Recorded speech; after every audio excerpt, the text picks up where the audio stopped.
You are now listening to the sounds of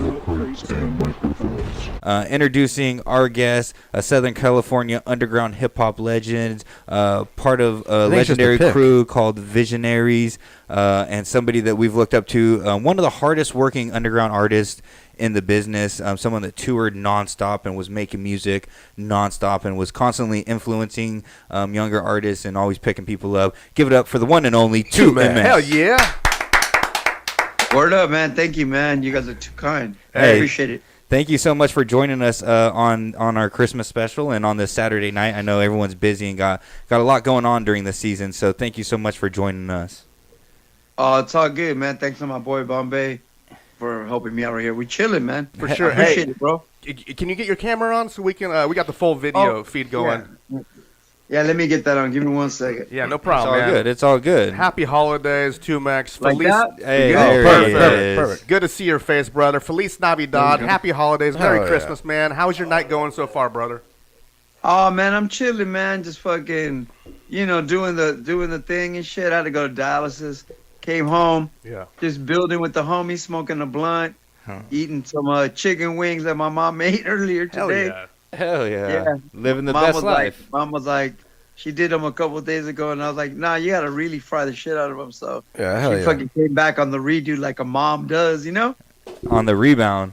Yeah, my mom was like, oh, no, okay, I'll do it your way. So we hooked it up, and yeah, I'm chilling, man. I'm just hanging out. Good for you, man. That being said, you looking forward to Christmas coming up here pretty quick? You got anything, planned in the near sight? My family, man, we don't really believe in them stories. Okay. But yeah, I mean, when you have kids, I got a nephew. So I don't have kids, but I have a nephew. He's 13 now, so we really only did it for the kids, Yeah. I got my neighbor, my boy, Filiano, the Doobie Raider.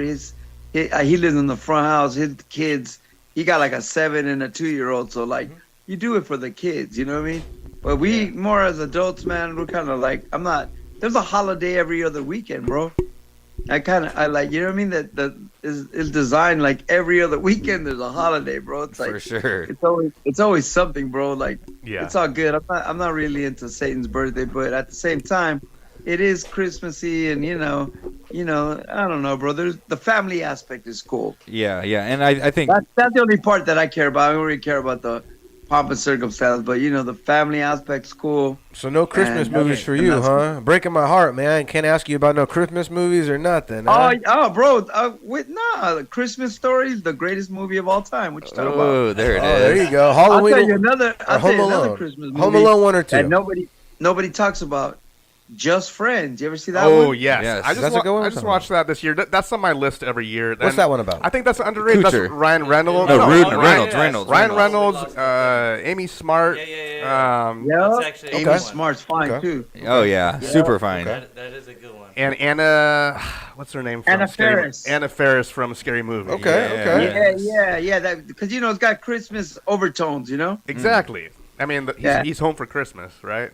Yeah. I like that movie. So, but yeah, I'm not above watching Elf or some shit. You know what I mean? Right, like, for sure. Christmas Story. I mean, but just that. Yeah. Oh yeah. The actual. You know what I mean? Like, I mean, dude, I'm on a Christmas song with Medusa, Medusa, Michael 9, and AC Alone, and Old Molly. Yep. Like, but if you listen to my lyrics, on the song, I say, the truth about Christmas, that's another story. So, I kept it real. It is a big marketing thing where, all the major companies get together and push it really big just so they can sell a lot of product. They want you broke one last time before the New Year's because by the time that you start the year broke, you're less likely to be ambitious. Oh. You're less likely to like want to leave your job and venture out on your own. Oh. Because you start the year off right. Christmas really breaks everybody's pockets, right? True that. And it's all love, you do that to all the people you love, but Christmas breaks your pockets so much that you start the year off broke. So you're less likely to be like, man, if I would have started the year off with some extra G's, I would have taken that chance to do A, B, and C. Yeah. Right. That makes sense. There's a lot of science to it. Yeah, it's a bank robberies January. That's when they happen, baby. Hey, I'm telling you, bro. Every week is something, bro. Labor Day, Arbor Day, President's Day, blah blah blah blah blah blah. Like, damn, bro. Like, as long as 2 weekends out of the 4, you cutting a check for something, they're cool with that. Yo, are you a fan of Blood In, Blood Out? The movie? Yeah. You saying that because I'm Mexican? That's funny. Nah, not at all. Not at all. What are you doing? What are you trying to do to us? What's up, man? Already throwing the fucking storage with us, man. We have 3 Mexicans in the studio right now. Hey, that's pretty jig. Let me break it down. Yeah. Just say it to his One of my face. fans from Australia. Yeah. Early as fuck in the morning, that Australian fan. This fool was talking to me about, like, he's a fan. I talked to him. And this fool was like, yo, you seen Blood In, Blood Out? That's an excellent movie. I'm like, the reason fucked up. He thought you were in it. He thought you were in it. He goes, are you in La Onda or no? 2Mex, the reason. yeah, bro. Well, he just thinks because I'm Mexican that I'm like, that's my fucking national anthem. The reason why I bring that up is because recently on Instagram I saw a big post about apparently Blood In, Blood Out is a Christmas movie. They're trying to say. What? There's so many undertones. They're staying up late for Santa Claus. All right, they sit in front of a fire. Get out. All right, there's a big jolly guy dressed in red and white. Okay. What? Oh my god. They're going to church. You're fired. You're digging. This is reaching right here. Hey, This is called reaching. it's family Dude, one of my photos. favorite movies. There's a You're special ruining once a it. year meal that they have in prison, right? There's that's- tamales. That's false. That's false. I got And advertising. tamales. they're Right saving. now. They're saving for Christmas gifts right here, and they're giving out Christmas They are. gifts. They in the are. movie. That's the Dude, only my Christmas best- part of the whole movie My right best there. friend in the world, my best friend Memo, that was in my group. That fool, the claim to fame was that movie was filmed in his hood. Wow. You know what I mean? So like that was like we would always be when we were little. That whole movie was like, my homie lived in that exact neighborhood, so he was like, it'd be proud and shit, Super hard. Yeah, It was that's fun that and house shit. right That's what there. I think about when I think about that movie, That everybody in the neighborhood Movie's was proud. awesome. It's a classic, brother. great Hey, movie. on It's a that great note, movie. how was it growing up in LA? You're born and raised at Los Angeles, correct? Yeah. Yeah. Oh, yeah. I was born in East LA, Whoa. and then I grew up in a neighborhood called Mid City LA, Okay. which is like the middle of the city. So like Mid City. So yeah, man. Oh, it was great, man. I grew up in a great little neighborhood, like kind of like a black and Mexican neighborhood, kind of hood. I grew up on a prostitution street. Okay. So Hell like yeah. on the He was on corner, fleek? on the These fools corner of said my hell block yeah. was Hell yeah. a prostitution block with like motels and Wow. crackheads and shit. Big So I roll or grew what? up what they call a holstro. You know what I mean? Yeah. That's like so it's like on my block were the hookers and shit. So when I was little, the hookers would come by and we'd be playing baseball like 7 years old, and the hookers would come over and be like, "Let me show you how to bat." And like a hooker would be teaching me how to bat. Dang. There'd be like a hooker teaching me how to bat, and then my dad would be pulling in from work, driving by, just looking at me like, "Get the fuck out, go to the house," Leave Jennifer So, yeah, alone. dude, So we grew up in a hooker neighborhood, bro. We used to go get a hooker would pay me $1 to go to the liquor store and get her a beer. There you go. Damn. So So at 7 years old, I could get a beer. She'd be like, "Tell so and so that so and so wants a beer," and she gave me $1. I'd go get a beer from this fool, and put it in a little bag and walk it over and just be like delivering beers to hookers at 7. that's amazing. That's pretty cool. So prostitute / baseball coach. Slash I'm entrepreneur. telling you, bro. Man, Oh yeah, dude, hustling. straight up Hustling. crack. Oh, dude, when the crack. So dudes used to sell crack, but what they would do on my street, there was like a building on the corner that had a hole in it, like a little hole in the wall, like somebody punched a hole through the plaster or whatever. And so they would put the crack and the money in there so that they wouldn't have the drugs on them. Wow. So sometimes they would get arrested, and the cops would like arrest the dude and take him out. And as soon as the cop car made that left or right turn off of our block, all the little kids would run to that hole, stick your hand in there, and pull out crack or money. Wow. And we don't care about the crack, fool. So Yeah. we'd leave the crack in there and just pull out the $80, $50 in Wow. there, and fucking buy ice cream and shit, That's amazing, man. That's wild. dude. So growing up, That's South Central LA, bro. It was pretty weird, wild and shit with base heads and shit. It was funny. shout out to South Central LA, most definitely.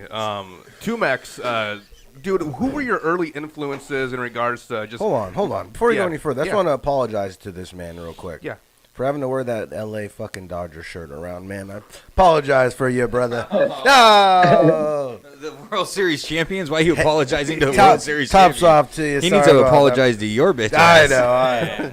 This guy's got a Giants hat over here. Hey, it's bittersweet. It's bittersweet, man. Ah, you're good, man. You know, Giant fans. You know, somebody's got to be that guy. Yep. Yeah, exactly, Yep. exactly. Yo, so You know what I mean? Mathematically, it's just you know.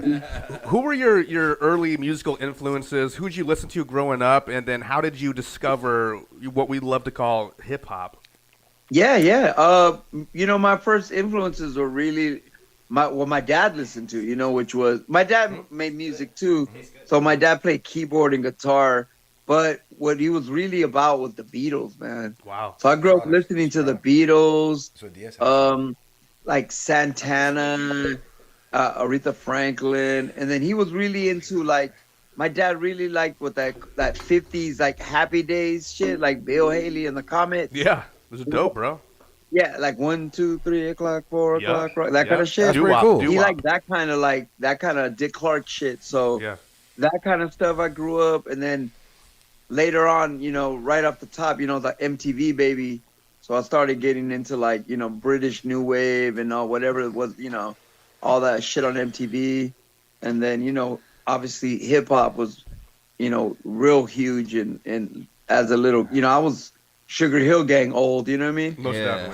How old are you? You know, Run DMC, Exactly. and you know all that shit. So I started. I was really influenced by East Coast, East Coast hip hop. You know what I mean? Like a lot of East Coast, like a lot of conscious hip hop, a lot of X Clan. You know, a lot of KRS One, Poor Righteous Teachers, Brand Nubians. Damn. Brand newbie. Classics, bro. A lot of classics. This guy was trying to ask how old you are. Just because your dad was in the doo-wop, so I just want to know. I'm 51, bro. Yeah. I'm about to be 52 in March. 51 years Still young. Very young. Congratulations. Very young. 50, No, making it past young. that 50 mark is huge. Yeah, most definitely. Very young still. That's why I asked, because your dad was in the doo-wop, so I just wanted to know how old you were, you know? Yeah, that's pretty wild. Yeah, well, that's what he was into, because, you know, my dad's 80 now, so yeah. Oh, wow.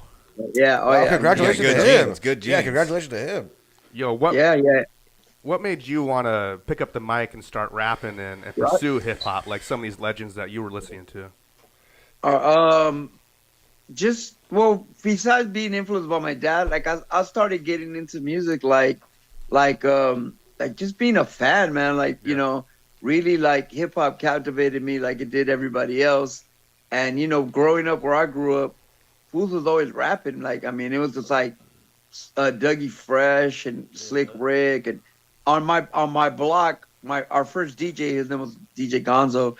He was kind of like, the what you would call like a wedding DJ or like a quinceañera DJ. Like he did all the parties in the hood. Like he was the only dude with like turntables and speakers. So I was kind of like at 12 years old. I was kind of like his little latchkey, like I'll carry your records, you know, like that kind of shit. And then so I used to carry his records and just watch him DJ, because I kind of wanted to be a DJ at first, but I didn't have my own tables. And my dad had what we call a consola, you know, the ones that was like a big it's like a turntable, but it's a belt loop. Yeah. And it plays like the radio and an 8-track tape. Old school. Like that's what we had. So it was like more like you couldn't really scratch or like do that. So I was just like listening to records, like to listen to them. So I don't know. I just wanted to be, you know, I started doing poetry, man. But hip hop, man, like, you know, from Slick Rick and Dougie Fresh and that Run DMC, LL Cool J, all that golden era East Coast shit was the stuff that really got me into shit, you know? What was your real first taste of success where you're like, I think I can do this? Like, who put you on kind of in a way to be like, here, come over and let's record? Well, the blessing that I got was that when I went to a high school, I went to Pacific Palisades High School, which is kind of like all the way in Pacific Palisades, like Malibu. And the thing was, I went to school with people like will.i.am from Black Eyed Peas. Ahmad, remember Ahmad, that guy? Yes. Back in the days when I was young, and he was a kid when he did that. So people like Ahmad and will.i.am, even at 16 years old, they were like, Ahmad was already on the radio when we were in school. So like I never I never once thought to myself that I couldn't do it, because here's the little homie in school with us that's on the radio. So I never thought it was impossible. And he was hella encouraging, you know? Right. Definitely. That has to so be rhymes encouraging. on a paper, and I'd read it to him and be like, yeah, that's good. Keep going. Like, Awesome. memorize it and shit. Yeah. Awesome. And so it just kind of like, I went to school and I wanted to be a rapper, but I was like real shy still. But as soon as I got out of high school, I just kind of like went for it. I told one of my homies, like, man, I really want to do this. And I just tried. And to be honest with you, it took a while. It took me meeting Cholo Lancinco from OMD, who was way better than me at the time. He knew how to freestyle off the top. And like, he kind of taught me to freestyle almost like, well, I had to learn to freestyle by pressure, because I didn't want this fool bagging on me and shit, talking shit to me. So I had to learn how to freestyle, because this fool would just be like, and that's why your shoes are fucked up, like as a kid. And so I had to fucking learn how to defend myself. So then, him, man, right then, the first time we played, man, I'm going to tell you right now, from the first time we ever played a backyard show, every time, from the first time we ever rapped, ever, some dude was like, let me be your manager. Wow. That's Every dope. fucking show we ever did the first 2 years, somebody be like, let me be your manager. Let me give you a record deal. Let me, like, we always had, like, right off the top, me and Danny kind of always, every time we played somewhere, people were like, that shit, that shit's dope. Because we weren't rapping about, like, gang shit, because I wasn't a gangster. Yeah. And we weren't rapping about, like, bitches or gang shit. We were rapping more about, like, we was being influenced by X-Clan and KRS-One. I wanted to find the Mexican KRS-One. You know what I mean? Yeah. I was like, where's the Mexican version of that? That's you. That's like, you. The first wave of Mexican rap, Yeah. like Kid Frost is dope. Yeah, And I kind of still didn't like Kid Frost. Me and Kid Frost are mad cool now, but when I was a kid, I didn't like Kid Frost because I didn't like gang culture. And I didn't like lighter shade of brown because they were just rapping about barbecues and shit. I didn't understand that they were doing something dope, like about, being kind. Yeah. I wanted to be like KRS-One and shit. So it was like, I was like, where's the Mexican X-Clan? Where's the Mexican Poor Righteous Teachers? And you kind of slowly, as you look for that, you almost kind of slowly turn into that, Right. Yeah, you turn into whatever you're hunting. You're hunting for something. Yeah, and I'm like, where's the and then I was like, why does the guy gotta be Mexican? Like, KRS-One is amazing. Like, I can just like this, Yeah. It didn't mean, but that little mentality of like, I don't see somebody that looks like me doing it. That's and what always gets kind of me. became that for a lot of people, That's what always got me as a kid, though. You don't ever see somebody that looks like you or has your last name doing it. You're like, man, maybe I can't do it, But then you're like, maybe I'll just do it. That's how. That's a lot of motivation. I was to people. lucky enough that in high school, people like will.i.am and Ahmad and I went to high school with a bunch of kids. That's just crazy. Remember that right group there. LMFAO? Yeah. Those guys, they were the kids of, one of them was the kid of Barry Gordy. And then, I went to a school with a bunch of celebs, bro. Like the dude from Crazy Town, Shifty Shell Shock. Oh, shit. Damn. That fool was, that fool, all these fools were all in the same age range in the same school. So, and they were already more talented than me. I was like I didn't start even trying until I got out of high school. You think there's I was too embarrassed. You think there's some Like, I was areas? still- You think there's some areas that just some people just have it in this spot? Like some areas are just popping you. You're like, oh, well, they're all from New Jersey. This whole area from New Jersey's cracking. Yeah. Or, Sure. Yeah, Or this you know whole what? area I think here's it's cracking. a confidence thing. Yeah. It's it's a Some confidence places do thing. too. Like Some people just be blessed, like there's some Atlanta. people that like hip hop to me, it comes in waves. It's a wave, Yeah. It like is, it is. East Coast conscious shit, East Coast party shit, Yeah. West Coast gangster shit, West Coast conscious shit, Yeah. West Coast fun shit, Southern drug talk. Everything had its like like It's a era. wave, Yeah, it's I think- kind of. And one of the big things too is when you get a group of people in a small area or in like per capita, a group of people that are really pushing each other. If you're really good, then it's going to really elevate your game, and you're just continuing to elevate each other. So then all of a sudden you just have a group of people that are really good from a small, dense area. I agree. I mean, I agree, man. The good life. That's what the good life was. Exactly. Well, during your evolution, evolving into what would become 2MX and who we've all looked up to, how important was it? Because you talked a little bit about freestyling and being able to come off the top. How important was it to tap into that arena to kind of create who you would eventually evolve into? Vital. Essentially vital because improvisation is probably at the heart of what art is, because you're going to be in a battle and someone's going to say something to you, and sometimes you're battling someone you've never met and you don't know nothing about them, so the only thing you can do is talk shit about their clothes or whatever, their hairline, or they're fat, or they're tall, or their girl looks like a bitch, or whatever, your mom. So you have to kind of improv, so improving is really important, like writing under pressure. I think that's what makes an artist kind of great, because there's many a situation where I've been like, you want me to write this shit right now? Like right now on the spot, I got 30 minutes, like we come from an era where studio time was so expensive that you only had 2 hours to make 2 songs. To create, what I mean? Yeah, to create the entire song, beat, lyrics, bro. everything. You had to go in there, and you didn't have time to kick your verse 85 times like how people take it over. Well, we learned our whole secret was to be one take Jake. Like if you could do the song in 5 takes, then that you would be more proud of yourself than anything. You know what I mean? Yeah. If you're like fucking like 15 minutes, 25 minutes, 35 minutes. I mean, I've seen a lot of people, even me. I fucked up sometimes where it takes me a minute, depending on how difficult the verse is.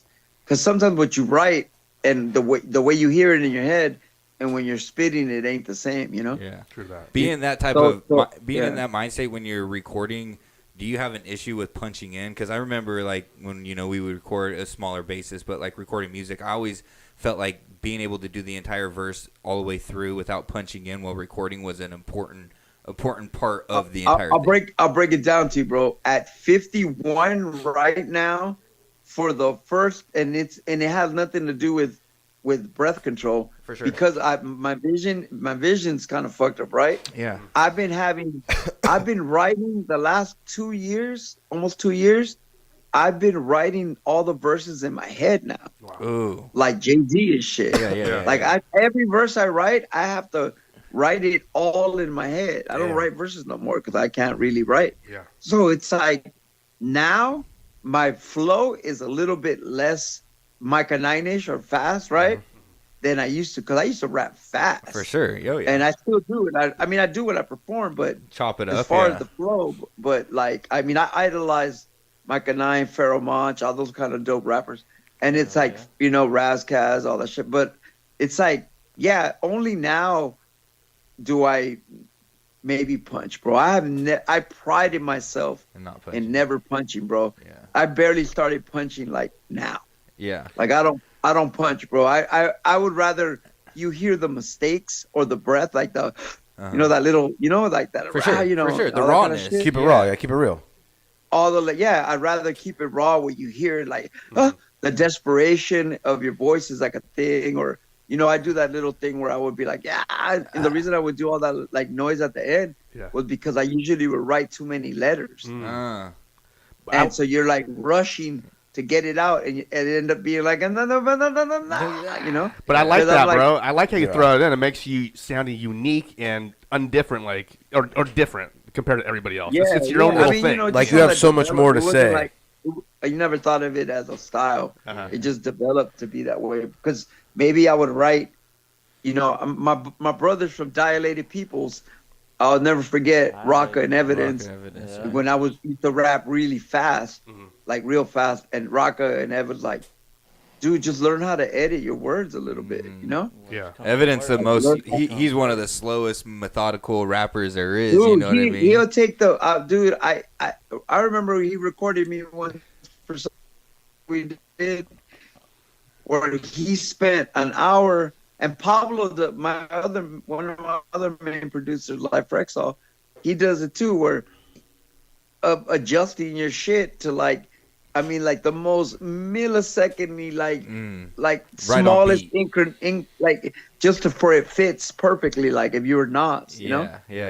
And then you learn that shit yourself, you know? Yeah. Dilated taught me a lot about that, because once they were on Capitol Records, they were recording in big ass studios, and I just sit there and watch them record their records a couple times, and I was like, man, they really do it. Like, they do it line for line, but obviously, you know, when they're live, they can kill it, you know? For sure, yeah. But it's like, but the production level, people like Evidence and other producers really like taught me like about being produced. Where with me and my homies in the young days were like, fool, turn that mic on, I'm gonna just rip it, you know? Yeah. Project Blow, like, rip it, fool. You got one take, you got one shot, like, you know, improv, do it one take. Dude, imagine being with Freestyle Fellowship and LA Cool and CVE and Volume 10, and you're all doing songs together like we always did. Fool, if you did that shit in more than 5 takes, you get clowned. That's crazy, yeah. You have to kill that shit. Yeah, fool. Like, you have to. Like, it was like, I got one shot at this. Like, you know what I mean? They make you feel like you don't know your shit or something. They'd be like, you don't know your own shit? You ain't going to come in here and smash? Well, we'd be like, we just would be, you would think of, like, if somebody took too long, like, I remember I would take too long sometimes because I'd be on shrooms or something stupid, you know? I'd be all drugged out and shit. So I was like, I fucked up lots of times where I'd be taking too long. But, dude, in our world, the Project Blow Good Life, if you fucking didn't hit that shit perfectly, then you would get looked at like... You get the pass the mic. Yeah, bro. You got to the mic. smash, bro. Like, you have to perform. You know? Yeah. The whole Good Life was like, even like at the freestyle portion of the Good Life, it's only 10 minutes in the beginning and 10 minutes at the end. So when you get that mic, you literally got 45 seconds to do your thing. And if you fucking hesitate or you're boring or your lines don't hit, like you don't punchline right, then they're like, please pass the mic. Yeah. You know? Hell yeah. I love all that. Can you do us a favor and move a little bit to your left? Like this way? Perfect. Right there. Oh, that way? Yeah. There it is, you know right what? there. I subconsciously do that, bro. I don't know if you ever see me on IG. I like this. I be putting half my face. I have a weirdo thing about putting my 2 retinas on the screen. Well, if you want, if you want to go half face, you could do when it. I talk every day. If you look at my IG page, 100% of all my posts, I only show one of my retinas. And people think that because I have vision issues, they think that I'm not like doing it right. And I'm like, no, I know what I'm doing for. I see half my face. You're giving that evil eye. It's just a weird, like, New World Order bullshit. I like it. Yo, so I know you grew up attending the Good Life, and you know you did your own bars at the Good Life Cafe. Was Visionaries before Good Life, or was that around the same time? How long after attending the Good Life Cafe were the Visionaries formed, and what's that backstory? Me and Cholo went to the Good Life early '92. I met the Visionaries like '95, and we did Visionaries formed like '97. Those were good years. I mean, yeah. And then that was right into Project BLOWED started right then, '97, '98, right? Yeah, well, yeah. No, the BLOWED. Well, the Good Life went from '88, '89 to about '94, and then the Good Life got too big for the place. The place only held 75 people, and there'd be 700 people in the parking lot. Yeah. So they had to get the BLOWED. Lemert Park was more suited for that kind of event because Lemert Park was in Los Angeles was known as the black jazz era, the neighborhood where the black jazz musicians were. So they had a jazz spot called the World Stage there, and so it was like that was like the neighborhood for the black jazz musicians. So the Good Life naturally went to the BLOWED there. The Visionaries are one of the dopest crews, I mean, period, in hip-hop. And you guys are coming out of L.A. with so much competition out there. I mean, so many prominent groups and artists come out of L.A. I mean, how was it forming the Visionaries and then putting your own stamp on the city and making your own mark and having all these other powerful crews around you and these artists. I mean, well, Vision didn't get a lot of respect at first, bro. I mean, Key Cool and Red, Key and Red got his respect for being a DJ. Yeah. Key was kind of like a pioneer, one of the first like Japanese LA rappers that be Japanese and have like his have singles and CDs, and he was already part of. Him and Elemento were part of Ice-T's Rhyme Syndicate. Yeah. They were trying to form this thing kind of like United Nations of Rap. Damn.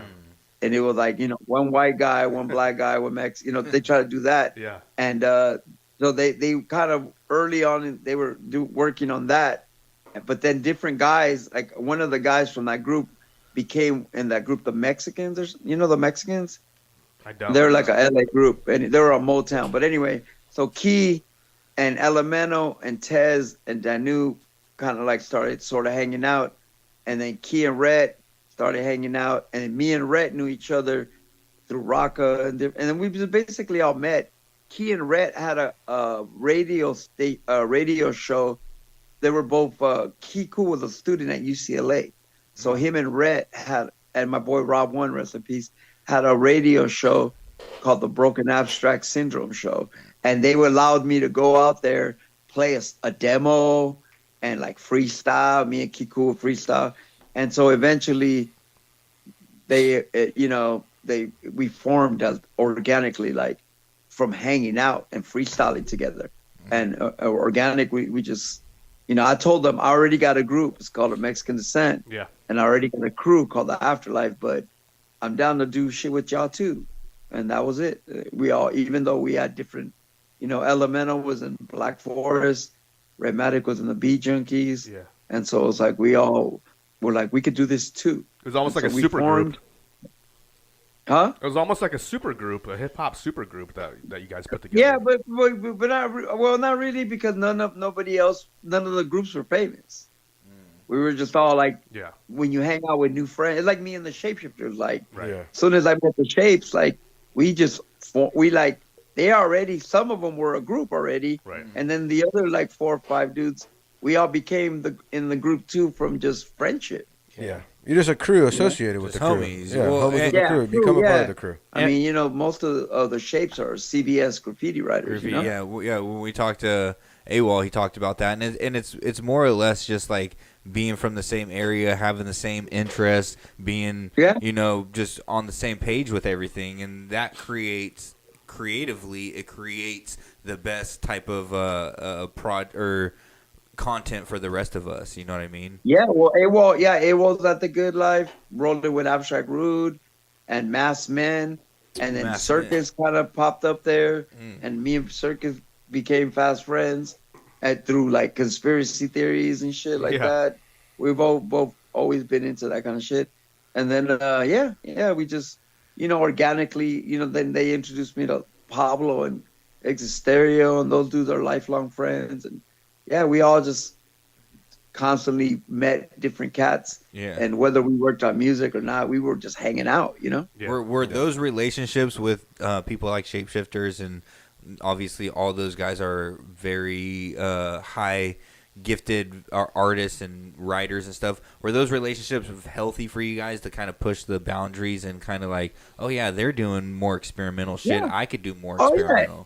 Well, we got to the Good Life having our own style, but then when we saw, like everybody else, bro, when we saw the Freestyle Fellowship, we were like, damn, that's some other shit, Yeah. Like Hip Hop Clan, CVE. I mean, they were rapping like, the other influence that I had that I didn't mention, my other major influence in music was Dr. Demento. Oh, wow. I don't know if you know who that is. You know who that is? Yeah. Yes. Yeah, Dr. Demento was my other influence, bro. I was obsessed with that show. I would record it. I listened to that shit religiously. It opened my mind like to music from the 40s, like jazz, vocalese, all that kind of shit that I had no idea. Songs like Weird Al Yankovic is like an idol of mine, all that kind of shit, like funny shit. For people who funny shit, like rapping about, like I could never. I realized that songs could be about cars. Songs could be about a fucking banana. Like songs could be about weird ass shit.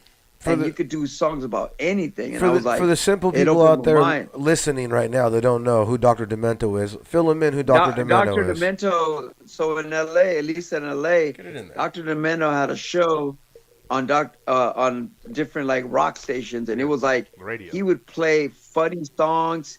Him and his friends would make songs. He would play obscure music like from 100 years back. He would play stand-up comedy. He's a DJ, he would play parodies. Okay. Say it again? He was a radio station DJ. Okay, for sure.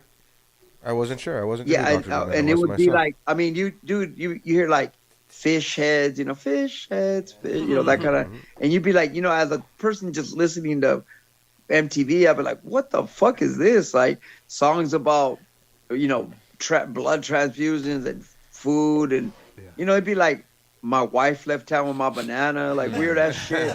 And dude, there's a song on there that blew my mind. It was called "Wet Dream" by a comedian named Kip Adada, and the whole song puns about fish. Everything was fish, Oh yeah, shit. Hold on a second, let me hear it. Hold on. Yeah, hold on. And everything was like puns about fish.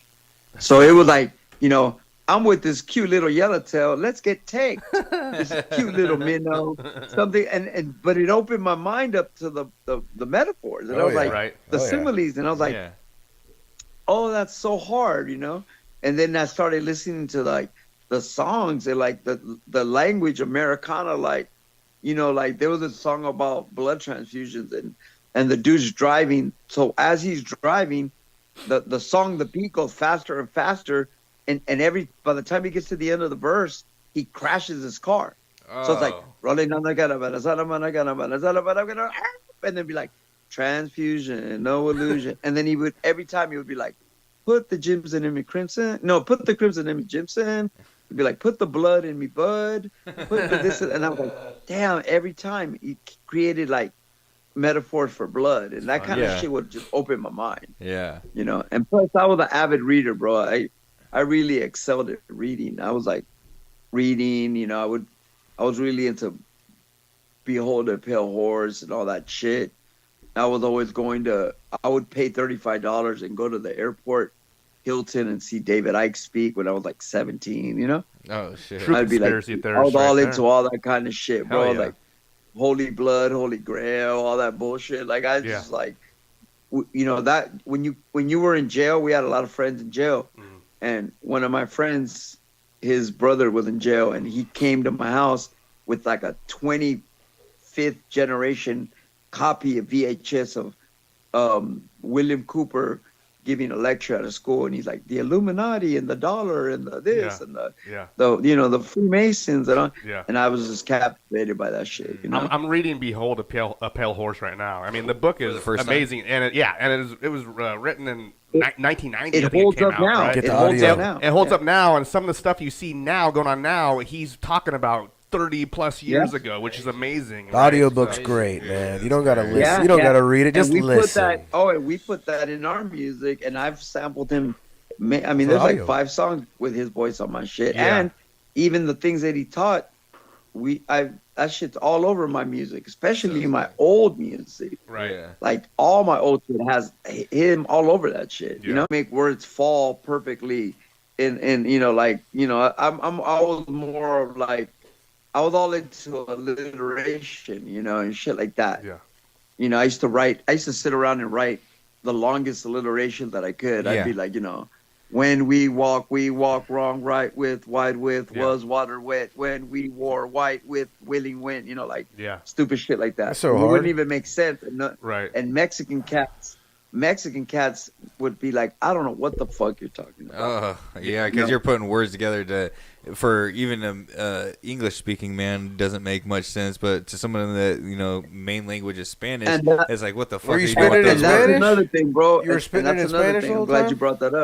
I'm glad you brought that up. I was very influenced by British New Wave, so that got me into British television. Okay. I got into Monty Python. Oh shit! And MTV's The Young Ones. I don't know if you ever seen that. No, I've never seen shit that. Like that. Like it was basically Monty Python with young punk rockers. Yeah. Oh shit. That's dope. And like you would be, they were so they practice a certain thing called the theater of the absurd, steam coming out of them. Yeah. So then they would go to the laundromat and throw their clothes into the washer, and the clothes stank so much that the washer would spit it out like, fuck that, I don't want this. You know, like weird shit, like weird ass shit, bro. Like they'd be like, I swear to God, they'd be like sitting in the living room, and for no reason at all, a motorhead would fall through their roof, land on their land in their living room, and start performing the Ace of Spades. That's so funny. And then the song would end, and then you go back to the living room, and they're gone.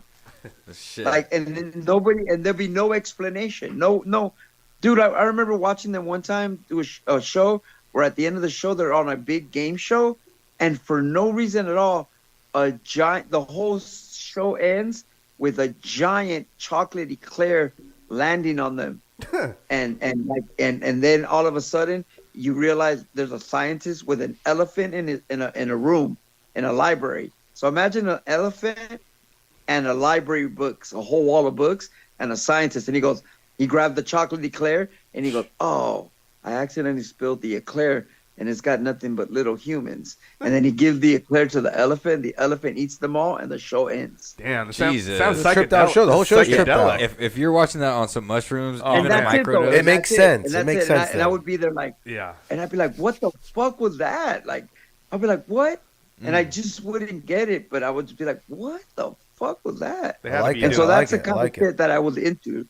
I wanted my mind to like be like, to be like that. You know what I mean? Like, damn, I wanted to, like, I started getting, for some reason I was attracted to, because remember Monty Python and the Holy Grail? Yeah. How at the end of the movie, they're about to get the Holy Grail and then the cops come yes. and arrest them Yes. Yeah. and the movie's over. Yes. That kind of shit was brilliant to me. Like, I was always like, that shit's dope, you know? Like there's no answer Like, to the ending. It Just just abrupt ends. yeah. Yeah. ending. You know what's Well, crazy? I've always been attracted to Wonder Chosen and like things like that, you know, like MTV's The State. I don't know if you ever watched MTV's The State, but it was like a Saturday Night Live with 9 dudes and 1 girl, and they were kind of like, they Good were all lord. 20 years old. Good lord. I've seen a Well, video, let me but say- it wasn't on MTV. It was a 9 different dudes, channel. 1 girl. That's pretty wicked, man. No. But what I'm saying is nowadays, they were 20 years old back then. Nowadays, they run Hollywood, bro. They're all those dudes. They're the dudes responsible for all the jokes in Judd Apatow movies, Will Ferrell movies, Adult Swim. They're all, dude. They all them dudes. Like 20 years later, Yeah. they're all of them are Michael Ian Black. Yeah. Remember, Reno 911. Yeah. Hella funny. All those dudes. Those are the dudes from the state.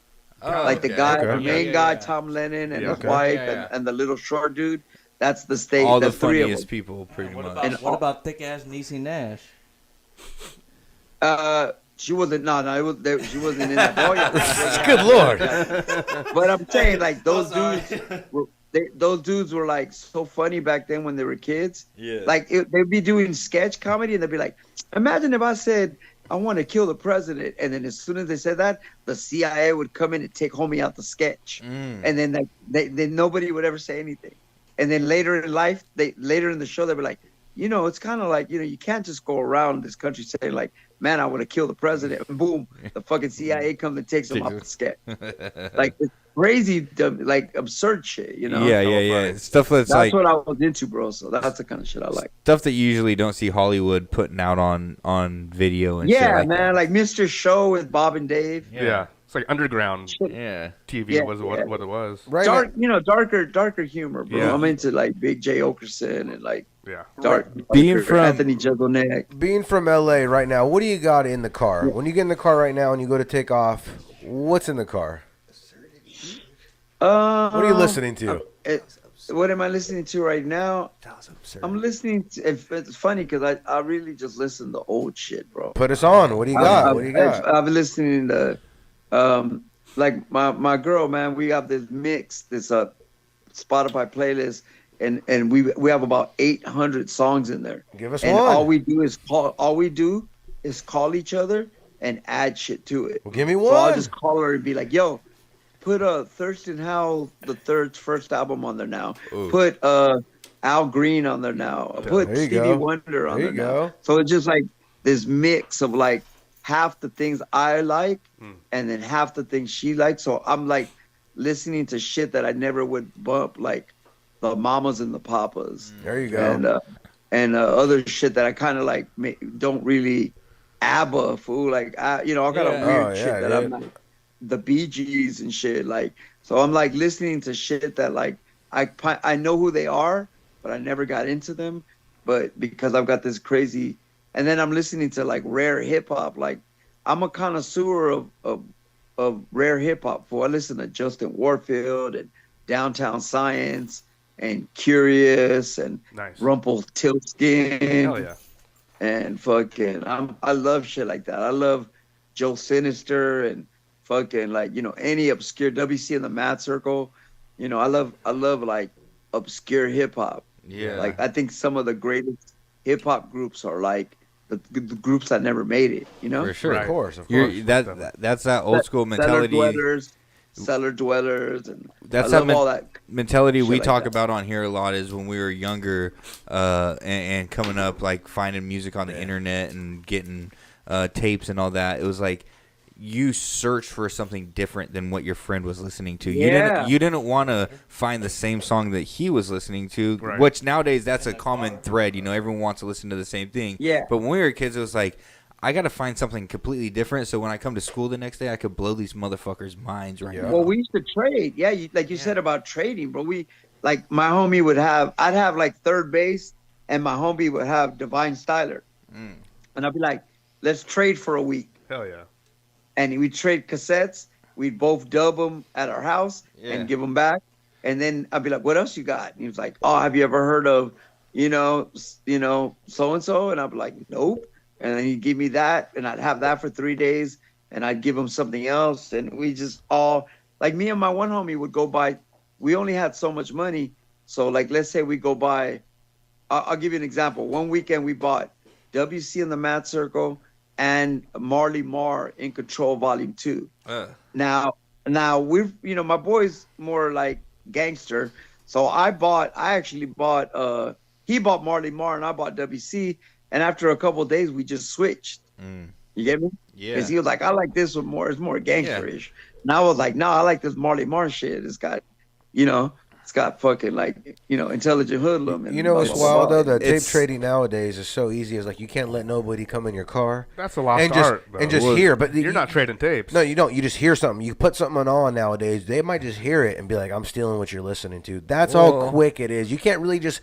You got to be decipher with who you're showing shit to nowadays. I was like that too. Oh yeah. Nowadays, the minute they hear it, they'd be like, "Oh, I'm stealing that." You don't even got to say what you're listening to. Somebody will go look for it right now. That's how easy it is nowadays. People do that Shazam. Fool, they just break out the Shazam. Right. Yeah, it's easy. I don't have your fucking shit. Yeah. Oh yeah, definitely. Hey, sharing is caring, man. But that's how dirty it is. Oh, bro, dude, like I said, I have a lot of friends that send me playlists, and because of them, I discovered dope ass groups like Crooked Eyes Cousins. What are they called? Straight Eye? Crooked Eyes Cousins. Straight Eye? No, they're what are they called? I'll tell you right now. They got that dope ass song, man. They're produced by Eminem even a little bit. Okay. They're from Long Beach. They're Crooked Eyes Cousins. I forgot. I remember that they had a war. They had a little battle with Hop singing those dudes, but they're fucking dope, man. And then like I'll listen to some. I have a girl in Vegas. Her and her man. They always send me playlists, and they be putting me up on Vegas underground rappers, And I'm like, these dudes are dope. Like even like people like that are big, like because of that mix with my girl. I had never heard of what were they called? They're dope as fuck. Pro Era. Oh yeah. With like, Joey Badass and I don't know about Joey Badass. Yeah, Shit Joey like that. Badass. Who's the dude that passed away that was part of Pro Area that was really cool? But I don't even know, and like it's barely 2024, and I'm barely listening to Pro Era, or I'm barely listening to just whatever. But I mostly stick to old shit, man. I like, dude. I still listen to the Goats. I don't even know who the Goats are. I listen to the Goats. You ever heard of them? They were like a Rage. They were like a Rage Against the Machine. and on Columbia Records, and they had a whole record like they had a song called "Do the Doug's Dig," where they sampled Mission Impossible. I'm not your typical American, and it's like real dope, like political rap, like dope, like I don't know, I like Zach De La Rocha or shit like that. Yeah. So it's like I love shit like that, man. I still listen to Curious. I still listen to like hieroglyphics, bro. I don't listen to. I mean, I love Soul the Mischief and Dell, but I listen to Extra Prolific, which is like that one dude on the label that never made it. That record is dope, Yeah. What's something that you're listening to that people don't know you're listening to? Like you're kind of like your secret listen. You know what I mean? That you don't want no one to hear. You know. Right. You know who I really like? You know who I've developed liking and I never knew nothing about him before. Lighter. I love that dude, Prof. Oh, Yeah, you know what? One of the best live shows you'll ever see. If you watch that Full Throttle live show, you'll go. Oh, I seen him. Oh, I played with him at Soundset. Fuck, dude. Oh, I seen him. Yeah, guy, he's crazy. I seen him, but even when I seen him back then, I was like not paying attention to his music, and I finally I think it was that song Andre the Giant. Yeah. That song was hard, and Crazy. after that record, I've been all over. I listened to that record. It pops up on my playlist all the time because I listen to it a lot. Yeah. But I like that dude because I'm like, it's like I just like fools that come at you different. Like if you listen to that song, I've never heard a fool in 2024 start a song by Gay Bashing. Right. God, right. And not get canceled. Knock his ass out, kiss him on the cheek. Yeah. That's what he gets for thinking I was sweet. And I was like, that's funny and shit. Like to me, Yeah. I think he tries that's a lot funny, of out of the box stuff. But his rhymes are dope as fuck, bro. Like Squad Goals or some shit. Yeah. That shit is fucking. His lyrics are fresh, bro. Like he's funny, he's dope. Yeah, so I like that. I like I like Homeboy Sandman. Yeah, super hard. Man. I got that guy dope. And all these things, like man, I hear about them. Shit, sometimes I be play with these dudes. I be on tour with these fools that I don't be paying attention. You don't realize like it. I don't pay attention. Like I'm in my own head. No So fault. it's like, No I'll fault. show up late or early. I don't know. Sometimes when I'm early, after I play, I leave. Or if I'm late, I show up late. whatever. So it's like I don't pay attention to all the homies and shit. But yeah, bro, like Homeboy Salmon. We have an artist in our camp. Our new artist. She's a female. Her name is Ani Waska. Her name is Annika and shit. I know she her is. dad was like, rest in peace to her dad. Her dad, he passed away during COVID, but her dad was like the only black writer on The Simpsons for 17 years. Wow. Oh shit. It's amazing. And he wrote, and he wrote for like In Living Color, and he wrote the PJs, and all kinds of shit. But anyway, and Ani PJs was hard. Ani's like, huh? PJs was hard, that was super a dope hard show for sure. That was good. Yeah. That's her dad, right? And so Ani's like, she's like 6 foot tall, like an Amazon dude. She's like a kind of like a young version of Medusa. Oh wow. And I'll tell you right now, bro. I'm gonna tell you, bro. I don't put stamps on nobody unless they're dope, bro. I'm gonna tell you right now. The women in my life that rap, you're talking about Medusa and Jean Grey. Like that's my standard. There you Crazy. go. Jean Grey's the greatest female rapper of all time. Crazy. And, So it's like- and Medusa's up there as well. Of course, but I'm just saying, like that's my standard. You're right. For me to like Yeah. a female rapper, bro. Right. So my point is, Ani, her name is Ani Waska. Mm-hmm. She's part of our family, bro. She's like she's living. They're about to move out finally, but like since I was in the hospital, her and her boyfriend Bombay, who's one of my producers, they've been living with me, bro. Yeah. They like live with me, and we've been helping her A&R her record, like getting like better producers, and like I got my team on her. I got Key Cool, Life Rexall. I got all my boy Sully. We got everybody that produces for me, chipping in to make her project tight. Her project is tight, bro. She's dope. She's just a dope female rapper, little bit metaphysical, little like intellectual, funny, like real dope. So like I like her, and man, I like. There's these brothers in San Diego called the Invisible Ponchos, who kind of like make this like really kind of like San Diego's got this new kind of hip hop scene that's like a little bit of a. It's old school. It reminds me of groups trying to be a Tribe Called Quest, Yeah. in a good way, in an organic way, you know. Yeah. When you talk So about it's like I like that, and so there's all kind of shit, bro. But I honestly I stick to classic hip hop and new wave, bro. I'm a big '80s. I love '80s, bro. I could just listen to '80s. Nostalgia. I can listen to the Smiths and the Cure and Duran Duran, all that bullshit all day. when it comes to collaboration, I got a question here from a fan over here. They're asking, how did Partisan come about with you and Gel? Because Gel's one of the people we've talked to, and we like him a lot too. He's got a lot of dope shit. Oh, I going love on. that, brother. Well, you know what? I had a long, I'll break it down real quick. We had a long history with Anacon, but it started off bad. So for me, so like I met Anacon, me, Circus, and AWOL went to go do a song with them one day in the Bay. Yeah. And they were like, come stay at our house. And when I went to their house, it was like Soul, Pedestrian, Odd Nosdam, and they were living in the Bay. But dude, the house was so trash, bro. I mean, and I don't mean trash. I mean, it was like there was trash, bro. Like they wanted me to sleep in their house with like you're like ankle deep in trash, bro. I believe it. Like potato chip bag, like roaches. I don't know what the fuck. And I was like, yo, fool, you invite me to stay at your house and your fucking house is trash, fool. I ain't fuck you, homie. Clean this spot up. You know? Yeah, Brother, you for better sure. fucking clean this house, fool. You ain't getting shit from me. And like we started off on a bad foot with them where they were That's too bad. like at first I had an issue with Soul and Pedestrian. And I kind of like they seemed mad like pretentious to me. And so I kind of like didn't get on the right foot with them. Yeah. So I kind of had an issue with them. And then later, man, we grew to like have respect. I grew to respect them because I started listening to their music. Yeah. And after that little wave of pretension, they actually, after a bunch of LA fools kind of shot at them about shit, they realized they kind of humbled themselves. Right. And then actually started making really progressive art, you know? Yeah. Very they always shot to make it. Yeah. They always, I mean, what's his name? With the Dose what's One. What's Dose that One.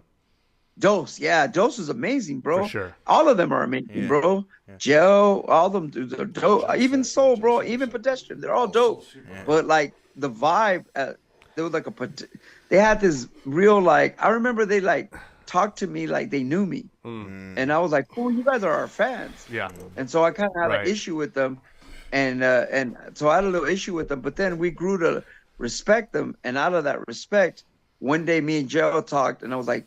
He was like, come up to the Bay. And I spent 2 days with him. And I brought all the samples on that song. I brought the samples and he produced it. Yeah. So I was like, I'm going to bring some records. And I brought like, 4 or 5 records. And he fucking turned that into magic, you know? Yeah. Yeah. That's and pretty we sick. hung out for 2 days and did that shit. So you brought him all the sounds, huh? And then he just took them. You brought him all the sounds, and he took them apart and made you that beat. I brought him the record. Yeah, all those records, every sick. part of that record, the girl, because I mean, at the end, it's like a Native American record, you know? Yeah. Floyd Westerman. Yeah, those were my records, but then he flipped it. Did you know? I mean, I brought the samples, but he produced the shit out of that. Did you know the sound you were looking for before he flipped it? Where you're like, I wanted to sound like this, bro, or he just hit you? I mean, with I it? just knew I liked his shit, and then he. That's sick. I mean, we that it's a 7-minute song. Yeah. So we fucking like worked on it for a couple of days, but he worked on it, bro. He produced the shit out of that. Yeah, then we did that song, you know. We got to jump into your brand new album that was released this year. This is my favorite album that was released in 2024. Hang On, Alex. I mean, oh man, really? Thank you, man. Bro, that means a lot to me, bro. Yeah, I've not been able to stop playing that. I mean, since it came out in May. I mean, such a banger from top to bottom, bro. How has music making changed for you since you dropped your debut was what, B-Boys in Occupied Mexico, if I'm not mistaken. Was that your debut solo album or no? Well, the debut was really of Mexican descent. Okay. Okay. But yeah, it's a long time ago. Yeah, B-Boys. How has music making changed, bro, from then to 2024 now for Hang On, Alex? I mean, it's got to have changed in so many different degrees, right? Well, yeah, half of it is like, half of the record is like what I always do, which is sample-based rap. Yeah. I don't give a fuck. I like sample-based rap. I'll sample popular song. I don't give a fuck. Yeah. I love sample-based rap. I'm De La Soul. De La Soul is dead, and Paul's Boutique are like, if I could make those records for the rest of my life, I would, you know? Yeah. That's what I like. But this time, because of Will I Am producing that one that we did, and Ozo Motley, and stepping in and like kind of like watching people that we're proud of that are amazing, that like Chesky Ramos, who like he went from living with us. I met him when he was 18, bro. Wow. He came to live with us when he was 18. Him and David. Wow. They just literally popped up at my door like, "Hi, you don't even know me, but me and your buddy Danny, he said we can live here." Wow. And they lived with us for 4 years. That's crazy. And so like, I went from being that guy living with us, being little kids, to being peers, to being a fan. Yeah. Like he went from opening up for me to me opening up for him, bro. Wow. Like Chesky's the shit. Yeah, he's so talented. And so it's like, yeah, bro. So that the difference in Hang On Alex is that it with between the Ozo song, the fucking the Will I Am, and like the Chesky song, it has a little bit of a live or like a more different production level. Right. Because I'm happy with my team. Like I could be produced by Evidence. I could be produced by, I was about to do an album with Madlib. Wow. But and every now and then I get a beat from him. But I could be produced by those dudes. But I'm happy being produced by Life Rexall and Sully. Right. And my homies, because they're my homies. Yeah. Yeah. I make music with my friends. So it's like I'm down to catch some big production. But the difference was that Will I Am song really was like the centerpiece, Yeah. Were you just getting? I was like, man. No, and then that track is super hard, bro. I mean, that deserves to be on the radio. LA Underground. Definitely. I mean, that's Definitely. I think no disrespect to that. Trying to make it like that, Yeah, and it could very well much be a radio hit. It should be. It could be a Grammy nominated song, in my opinion. It's just so good. Yeah, the thing was that he gave it to me during COVID. Wow. Oh wow. So I was holding on to that song for a couple of years because it was like when he gave it to me, it was like COVID, bro. Like nothing, everything. You know. He was at work. Yo, so were producers just sending you beats like one at a time, and you were writing and recording, or how was that album made? In-house. Like, I mean, from a part, the only producer that's outside of the immediate family was Jay, Jay Sands. Yeah. From Low Catalyst. Yeah. And that production sparked from a podcast. Wow. It's funny. Him and Elder Sensei have a podcast, and Elder Sensei is my boy, bro. I love Elder Sensei. Yeah. And fucking him and Elder Sensei hit me up to do a podcast. I did it, and Jay Sam was like, "What's up, man? I work with Red. Let me throw you a beat." That fool threw me about like 8 beats, and they were all dope. But I don't like taking too many beats from people, so I took one, and it turned into that song. And so it was like. That was like the only outside production. Yeah. And everybody else, also Molly, I've known those dudes for 30 years. I went to high school with Will. Yeah. And everybody, Chesky, everybody else is in-house. Yeah. So it's like, I always make records pretty much in-house, unless, Visionaries is like the group that gets, we get a Madlib beat, or we got a J Dilla beat, or we got, when we've gotten outside beats like that. When a producer sends you 7-8 beats to pick from, and you pick one, does he expect you to not use every now and then? Yeah. Like, just throw those away. Don't show nobody that kind of shit. No. But you know what I mean? They're like, throw those away. Don't use those. But delete them, kind of shit. Like, no, I give them back. No, I just give them back. I go, bro, I'll take one. Like, fool to be like, let me send you beats, and I'll be like, send me 2 beats at the most, and I'll choose one. What are the do's? And then fool to send me like 9. What are the do's and don'ts in fucking with people's beats? Like, how do you know what I mean? How do you not step on toes by being like, you don't want to disrespect the guy? How do you let him know that, hey, they're just not my flavor, not my style? I'll just tell him. I go, this shit sounds dope, but it's not what I'm looking for right now. Yeah. 2Mex is so well respected. It's not what I'm looking for, bro. I was like, dude, my boy look, I'm gonna give you a quick secret. Mexican Descent, we're about to make a record. We got a deal, and we're about to we got 2 deals actually. But the whole record is being produced by I don't know if you know who Paris Zax is. Yes. Yeah, we had Gel Rock on here, who he just produced his whole album. Yeah. Super awesome producer. Dude, Paris has been making beats for me. He's got at least 1 beat on the last 4 of my albums. But let me tell you, bro, Paris came over last week with 130 beats. Wow. You could just pick through anyone you wanted. And me and Danny sat here from like 7 p.m. to about 4 a.m. listening to every beat and categorizing every beat. and we only needed 8. Fool. Wow. And we and as far as beats that had the #1 grade of using, That's amazing. I think we settled on 26. Wow. And we were like, yo, bro, these 26 are gonna turn into 8, bro. We kept telling them like, Yeah. we're only using 8. So like we just listen to everything and then just pick out what we need. But usually I like to take one thing from someone because sometimes, man, I lag, bro. Like it might take me a minute, man. You know, Yeah. I don't live in a house with a studio in it anymore. I used to live with D-Ski for 13 years, so Yeah. I had an engineer in the next room, and like I live by myself now. Yeah. So it's like I don't really like. Pablo has to bring a studio here. Kiku brings it here, or I go to them. So it's like I don't really like record with the same. You know, I was used to be really prolific. You know. Perzax is a workhorse, man. Prolific anymore. Yeah. Perzax is a workhorse for sure, and definitely, I think, an underrated producer in general. Oh, bro, yeah. Well, because he's a recluse. He never comes out. That's exactly what Gil Rock said. Bro, I've seen him, dude. The last week that I seen him, I've seen him 3 times in 25 years of working with him. Wow. Oh, fuck. He just stays working. And I literally was like, when's the last time I see you, bro? The photo shoot for B-Boys in Occupy Mexico. Uh-huh. And then I was like, nope, I saw you in downtown one time. Yeah. And that was it. It's crazy. That's insane. In 25 years, bro. But yet we talk all the time. This fool gives me beats all the time. Yeah. Like, he's giving me beats like, he's on ghostwriting songs for God. He's on Hospital. He's on all kinds of shit. Yo, He's like, I'm always doing something for him, like one song for him or for, you know. Yo, he always gives me beats. You mention a lot of wrestling references in your tracks that I've picked up on. Not all of them, but you know, you Damn definitely it. reference. Oh, I love wrestling. Bro. This was going to be Yeah. my question. Who is your favorite wrestler son of of a all thief. time? He's a thief.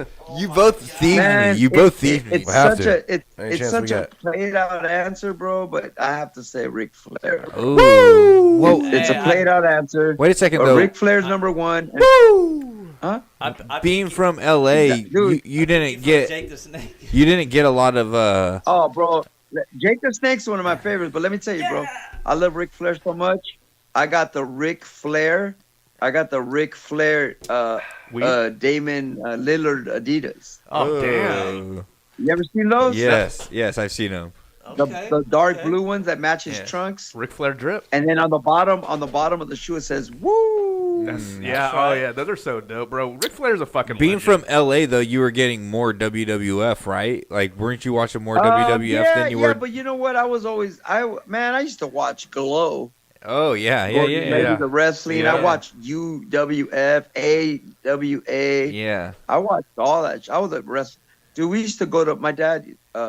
He took me to here in LA in downtown. There was this place called the Grand Olympic Auditorium. Yes. And yes. WWF would have, like, for $6, you could go see Macho Man Savage, Damn. Junkyard Dog, Mr. Wonderful, Yeah. Tito Santana, all that shit. Crazy. So we used to go. So I was always been a wrestling mark, bro. I collect toys, bro. I got, man, you can't see it right now, but I got AEW and WWF toys. Hell yeah. Man, you can't. If I go into a Target or a Walmart, I'm walking out with a toy, bro. That's what's up. That's dope. I had those Bernard. the original wrestling action figures they came out with, those rubber ones. I lost them, bro. Bro, I had those. I remember I had my cousin had 70 them all of when them, we bro. were young. I sold them at a garage sale for dirt cheap. Didn't know that they were valuable, and man, those things are worth a lot of money Well, today. I lost them, bro, in when the you were a storage, kid? bro. I lost the storage. Yeah. And I lost them, bro. I had I had Corporal Kirshner, Jesse the Body, Coco Beware, Yeah. SD Special Delivery Jones, Hillbilly Jim. Damn. I had them all, bro. Yeah. And I fucking lost them, bro. But I've been collecting again the newer ones. So back. I'm really into the classic guys. Yeah. I got some new guys. I always buy, as a Mexican dude, I support all the Mexican wrestlers. There you so go. You got if all the there's Rey any Mexican Mysterios, wrestlers, baby. buy 'em and shit. All of them. And then, Pentagon, yeah. bro. Ooh, the Lucha Bros? Fucking hard. Yeah. Oh, dude, I got. Let's see what I even got. The chick, female wrestler that's an AEW. I forgot her name. Yeah, what was her She's name? dope as fuck. Yes. But oh, dude, I love female wrestlers too, dude. I got all There you go. I got Toni Storm and Sasha Banks. Nice. And fucking Rhea Ripley and fucking. And she performed here at the Lodi Great Bowl. Brandon was there. John was there. Yeah. What was her name? What was her name? Oh, Mysterious Kathy. That's dope as fuck. I'm not joking, bro. Brandon would be in the front row. Nick, everybody would be in the front row. One's in the air. Hey, well, fingers let in me the tell air. you, my We were young. grandfather- Let me tell you, bro. Give it to My me. grandfather in Mexico was a wrestler, Ooh. and he was a There you bad go. guy. And his name was El Judas, which means Judas. There you He go. was a bad guy. Did you ever have a wrestling name as a kid growing up? Did you have your own? Did you call yourself something? No, but on my block, I lived on a street called Sycamore Avenue. Ooh. On my block, me and my 4 or 5 friends, we had the Sycamore Wrestling Federation. Damn, the Sycamore And Savages. We took a dartboard. Let me tell you, bro. We took a dartboard and we wrapped it in aluminum foil, and then we would steal. This is wrong, but we used to steal the hood ornaments from Cadillacs and Mercedes Benz. You know, the ornament. Oh yeah. And we would take that shit off of a Cadillac, and our belt had one Mercedes, That's wild. one Mercedes emblem, and one Cadillac Oh, emblem. yeah. That's wild. Super glued to the belt. Federation belts. That's wild. And then we would write SWA, Sycamore Wrestling Federation, and on the bottom, if you won it, you would put your name in there. But you know what? In one day, the belt would change like 10 times. 15 times. yeah. Scribbles Throughout after school The and whole shit. goal. For I would win the belt and lose it like 9 times, and then not go home with it. Yeah. It was like the hardcore And then title go, back and then in the go day. home with it, like, you know. We had our So, it was fun. we had the TCW, the Trampoline Championship Wrestling, and we Oh, see, that's what I'm saying. That's hard. we would go across the street at my house. They were building new houses, and we would go steal plywood and build tables and throw each other through tables and shit. You know what I'm saying? Oh no, we were never that dope. Well, That's dope. this was more in the late '90s, so it was probably a little later than your time. So tables were a big thing. yeah. You know what I mean? Back Oh yeah, I'm 51. Yeah. I in was the doing that shit in 80s, the 80s. tables weren't a big deal. Like Yeah. throwing people through tables didn't happen till like late '90s, early 2000s. Yeah, ECW. Yeah, shit. exactly. Thunder Rosa was that Thunder Mexican Rosa. female Thunder wrestler Rosa, you I were got thinking that about though. earlier. We got Yeah, shout out to classic Thunder Toni Rosa. Storm. One hell of a wrestler. Hey, as we wind down here, Tumex, Wind us up, baby. Pangea, I mean, just turned 20 years this year, 20th anniversary. Visionaries, I think Yep. it was your guys' 3rd album, correct? Yep. I mean, Yep. that's revered as definitely one of your guys' best. Do you have any memories of making Pangea? Yeah, it's my favorite record. Yeah, you know, the thing about Pangea was that by that time we had confidence, bro. That's why that record was so dope. Because first album was a bunch of solo songs and a couple of posse songs. Second album was we were good and we were feeling good. By the third album, we were already touring Europe, touring Japan, doing good in LA, and so like we had momentum. Make sure you So that's why that record like was strong, because we had confidence. Yeah. And you could tell, too. I Lots mean, of you guys confidence. were on point with Yeah, every track. I think it's my favorite record. You know, it's like, so yeah. So now, you know, at that moment we were clicking on all cylinders. Like as far as like, man, we had already been to Europe a couple times, Japan, you know, all kinds of shit. Yeah, and as you've grown older, obviously we're getting to, you know, I'm almost 40. We're getting older. You're getting older. What is it that keeps you driven? Because as we talked about in the opening, you were, when I first got into underground hip hop, one of the hardest traveling hip hop heads I seen was 2MX, and constantly on tons of bills and on tour Everywhere. a lot, and everywhere you seen your name on the bill. Yeah. What is it that keeps you going and keeps you inspired and keeps you pushing to keep doing this? At When 51. at this point your legendary status is put in cement for You don't for, have to do for the heads work. like us. Yeah, you don't for gotta put the underground work in no heads like more. us. You don't have to do it anymore, and yet you still continue to do No, it. I get you though. I get you. I'm starting to slow down a little bit as far as being prolific, but it's just that, man, if I'm not creating, bro, like you might as well be dead. Yeah. Like if you're not creating something, like I remember being in the hospital when I lost my leg. Yeah. I was shooting music videos with my phone. Man. Like, you know what I mean? Like you gotta I gotta do something, bro. Like I don't know what it is, but like my family's like we grew up poor, but man, my parents work hard, bro. They they clean and clean and clean. And like, I remember my mom will come here and wash my walls. And then 2 days later, be trying to do it again. I'll be like, Mom, no one's even been in this room for 2 days. Yeah. Nothing's happened in this room. You don't wash again. Yeah. And she'll be like cleaning. So I'm like that, bro. And nowadays, I'm just like that with information. Good. Podcasts, That's awesome. politics, comedy, Yeah. music. Like if I'm not listening to information entering my brain, Yeah. I feel weird. Fuck yeah. I don't like silence. Yeah. I don't like silence, bro. Before I we love go, that. I I appreciate silence. that. before you go, we do Yeah. a song pick at the end of every episode here. You got a song pick you want to play tonight? We'll play it for you for tonight's Christmas special. Could be anything. Anything you want. Yeah, from me or from anyone. Anybody, not from you. It's never from the artist, but Okay, but, cool. but I whatever, got you. Yeah. whatever you want. Uh, It could yeah, be, but bro, I mean, whatever you want to hear, Yeah, we'll you play know it. what? Hit me with you know what I was telling my homie at dialysis today, my nurse. Play a Razzcast. Give me fucking what is it called? Soul on Ice remix, Diamond D remix. Soul and Ice remix, Diamond D. Got Okay. it. Yes. Okay. We okay. will do. Hey, Play that, bro, because I was telling him about one of the lines in the song. I was like, he has a line where he goes, Yeah. you think you're running around in $1,000 clown suits? You better get some boots before Lucifer turns your city to Beirut. Hell yeah. Bro, Tumex, a quick two-parter before we go. First, dude, what keeps you so positive? You've been through fucking hell and back. I mean, in regards to health issues and just ups and downs in life.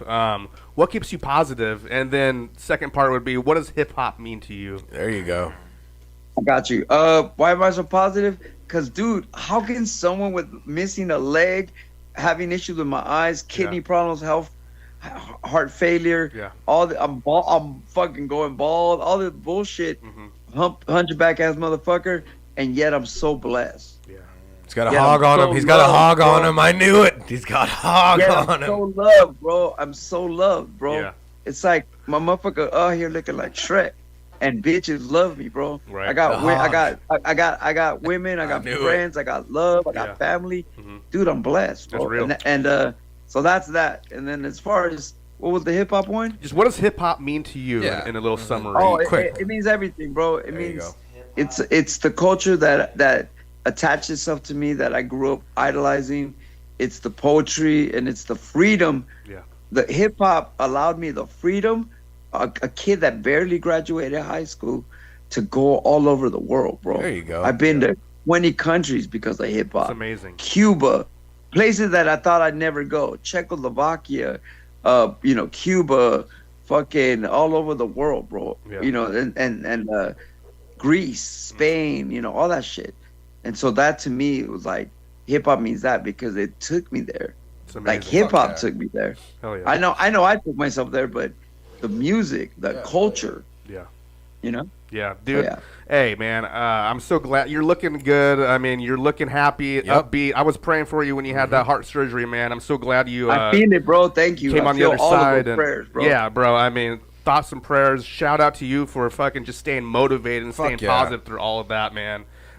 Thank you so much for joining us tonight. Sure, I mean, man. it's been an honor, truly. We'll continue. Yeah, it's all love, man. Thank you for having me, man. I appreciate it.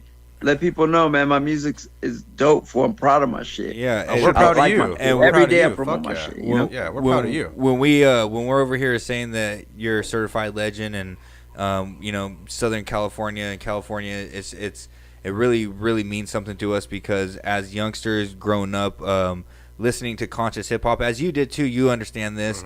Listening to conscious hip hop, folks like you, Visionaries, Shapeshifters, Living Legends, type like that, has always kept us in a positive mind state and kind of shaped our life to where we are now. So you guys have been a huge influence to us. So we salute you and thank you for always keeping it real and Just being keeping you. it hip hop, as we Just- would say. yeah, You know what I fuck mean? yeah. Like, Word, man. Thank you, man. I'm grateful, man. We're all grateful, bro. We need you more than y'all need us, bro. So we're grateful, bro. We appreciate that. Thank you for taking the time to do We know this. that we do the right thing. When we hear shit like that, we know we did the right thing in life. You know? Yo, well, we got to give it up for the one, the only, the Tumex. legendary Tumex. thank you. you very much. Thank you for taking the time to do Merry this, too, Christmas. Max. We appreciate everything you did tonight for us. So we appreciate Love talking you, For to brother. sure, man. Y'all be safe, man. You Hell too, yeah. bro. Be Merry safe. We'll talk to Christmas. y'all. Happy Yeah. holidays, Merry brother. Christmas, happy holidays, happy New Year, brother. All the best in the new year. Oh, yeah. Peace. All right, peace. Hell yeah, everyone. Give it up for that man. Yep. The one and only Mr. 2 Max.